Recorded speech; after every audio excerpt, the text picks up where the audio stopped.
Happy Wednesday! This week we are talking about appraisals. You can thank my sweet husband for this week's topic as well, because the other day we are just driving, discussing the next checkpoints and some of the contracts that I have going on, and a lot of them are at the point of appraisal. And so he turns to me and he goes, I hear that word a lot, but I'm not really sure what an appraisal is. Mind you, we do own a home, so we've gone through this personally as well. It is financed. But his whole mindset during the process was, oh, you're the professional, you got this, right? So I did all of it. It just was what it was. And then I've gotten a lot of questions around it, and I see a lot of misconceptions too. So it just seemed like a great topic to talk about this week. So appraisals. What the heck are they? How do they work? Why do they exist? So appraisals. So essentially an appraisal is the bank's way of ensuring that they're mitigating their risk, right? So when you go to purchase a home, 9 times out of 10, it's going to be financed. You're going to get a loan through a bank. Now, sometimes it's cash or creative financing options, different things can happen, but the typical way is financing through a bank. So when that happens, the bank wants to make sure that the money they're lending is reasonable for what you're purchasing. So what they're looking at is, even if the market is great, if it's a house that would normally be $250,000, $300,000, they don't want you offering $500,000 for it just because you can, and that's what it takes to win it. Because worst case, you don't pay your loan, they need to turn around and sell it. They're not getting that $500,000 back out of it. And so that's the reason appraisals exist. Now, some common misconceptions I see is that people think an appraisal is an appraisal, and that just is not true. There are different methods of doing an appraisal. Most of the time it's going to be based on market conditions. Occasionally you're going to be doing like a cost analysis on it. If it's an investment or a commercial loan, it is more likely geared towards what the cash flow is of the property versus what the upkeep is. But typically when you're looking at just a home for people to live in themselves, it's going to be compared to other sales in the area and determining, what they can realistically resell it for in the case of default. And with that, it's still not black and white. An appraisal is always going to be subjective. It is the opinion of the appraiser.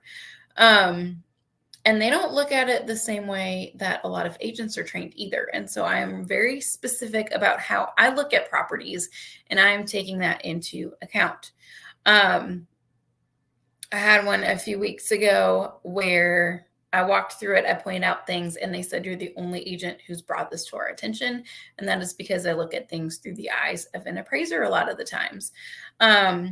Your extra 100 square feet is not necessarily going to matter if it doesn't affect the livability of the home. So it isn't always just price per square foot. There can be a smaller home and a slightly larger home that sell for a very similar price, and their price per square foot is going to be a lot different, because a small house that's 2 bedrooms, 1 bathroom is still a small house that's 2 bedrooms, 1 bathroom if you have a couple extra square feet in the main living space.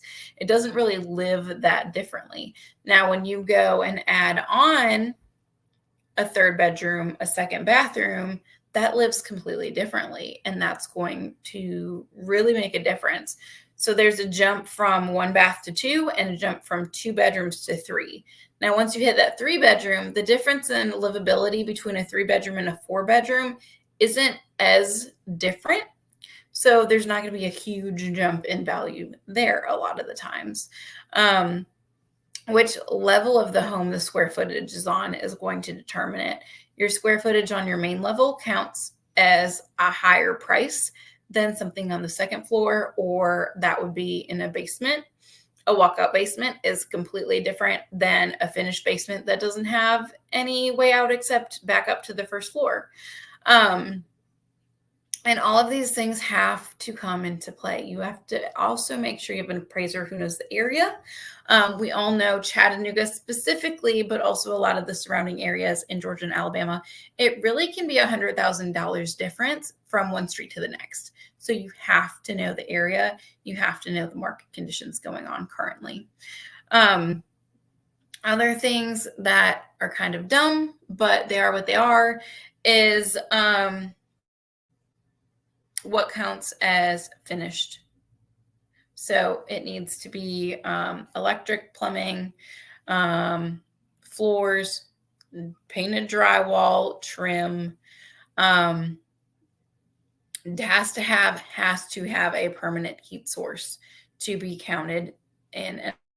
Now, there are some window units that also do heat. That does not count. It needs to be like floor or wall mounted if it is not central.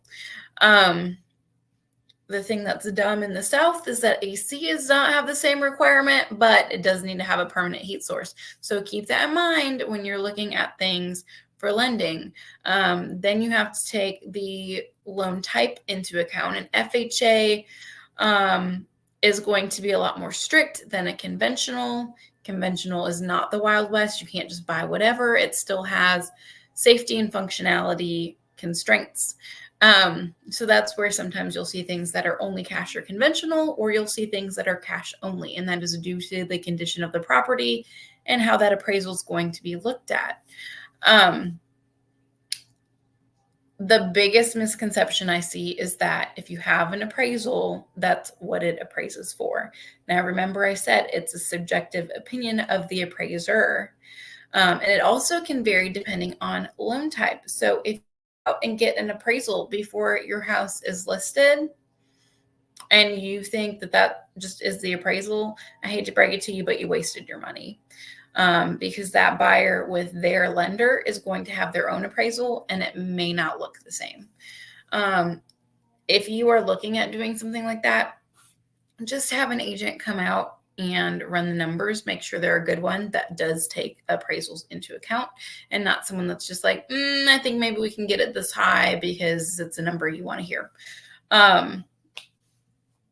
So take that into account. If you are paying for something before listing, I would lean more towards a pre-listing inspection, so you know what items may come up.